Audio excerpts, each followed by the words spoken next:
Hi అండి. నమస్తే. Welcome back to ఇల్లు వంటిల్లు. నేను ఈరోజు మీకు ఏ బ్రేక్‌ఫాస్ట్‌లోకైనా చాలా టేస్టీగా ఉండే చట్నీని ఎలా ప్రిపేర్ చేయాలో చేసి చూపించబోతున్నాను. రోజు తినే బ్రేక్‌ఫాస్ట్ అయినా బోర్ కొట్టకుండా ఇష్టంగా తినాలంటే ఈ చట్నీ చేసి పెట్టారంటే లొట్టలేసుకుంటూ తినాల్సిందే అంత బావుంటుంది. మరి ఈ చట్నీ ఎలా ప్రిపేర్ చేయాలో చూద్దామా? ముందుగా ఒక మిక్సీ జార్ తీసుకొని ఇప్పుడు ఇందులోకి ఒక కప్పు పుట్నాల పప్పు వేసుకోవాలి. మీరు ఏ కప్పుతో పుట్నాల పప్పు వేసుకున్నారో అదే కప్పుతో ఫ్రెష్ కొబ్బరిని చిన్న చిన్న ముక్కలుగా కట్ చేసుకొని ఒక కప్పు వేసుకొని ఇప్పుడు ఇందులోకి చిన్న సైజు అల్లం ముక్క, అలాగే ఒక 6 పచ్చిమిర్చి. ఇక్కడ నేను తీసుకున్న పచ్చిమిర్చి కాస్త కారం ఎక్కువున్నాయి. మీరు కారం తక్కువ తినేవాళ్ళైతే ఒక 2 తగ్గించుకొని వేసుకోండి. ఇలా తుంచుకొని వేసుకున్న తర్వాత ఇప్పుడు ఇందులోకి కొద్దిగా ఫ్రెష్‌గా ఉన్న కొత్తిమీరను క్లీన్ చేసుకొని వేసుకోవాలి. చూడండి ఈ మాత్రం అయితే సరిపోతుంది. ఇప్పుడు ఇందులోకి 1 టేబుల్ స్పూన్ సాల్ట్ కూడా యాడ్ చేసుకొని మూత పెట్టుకొని ఒకసారి మెత్తగా మిక్సీ పట్టుకోవాలి.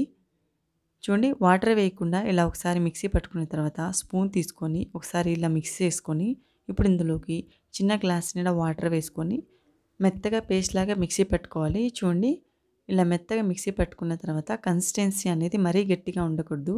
ఇలా కాస్త వాటరిష్గా ఉంటేనే చట్నీ టేస్ట్ బాగుంటుంది.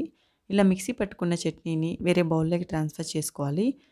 ఇప్పుడు ఇందులోకి పోపు ఎలా ప్రిపేర్ చేయాలో చూద్దాం. ముందుగా స్టవ్ పైన పోపు ప్యాన్ పెట్టుకొని 2 టేబుల్ స్పూన్స్ ఆయిల్ వేసుకొని కాస్త హీట్ అయిన తర్వాత 1 టేబుల్ స్పూన్ ఆవాలు ఇలా కాస్త చిటపటలాడిన తర్వాత ఇప్పుడు ఇందులోకి ఒక 3 ఎండుమిర్చి వేసుకొని ఒకసారి ఫ్రై చేసుకొని మనం ముందుగా ప్రిపేర్ చేసి పెట్టుకున్న చట్నీలో వేసుకొని ఒకసారి బాగా మిక్స్ చేసుకోవాలి.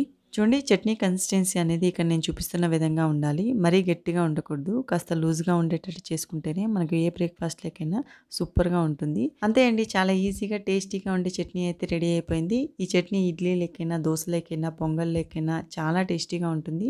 ఒకసారి తప్పకుండా మీరు కూడా ట్రై చేయండి. వీడియో నచ్చినట్లయితే మన ఇల్లు వంటిల్లు ఛానల్‌ని ఒక లైక్ చేయండి. మీ లైక్ నాకెంతో సపోర్ట్‌నిస్తుంది. అలాగే సబ్స్క్రైబ్ చేసుకోవడం మర్చిపోవద్దండి.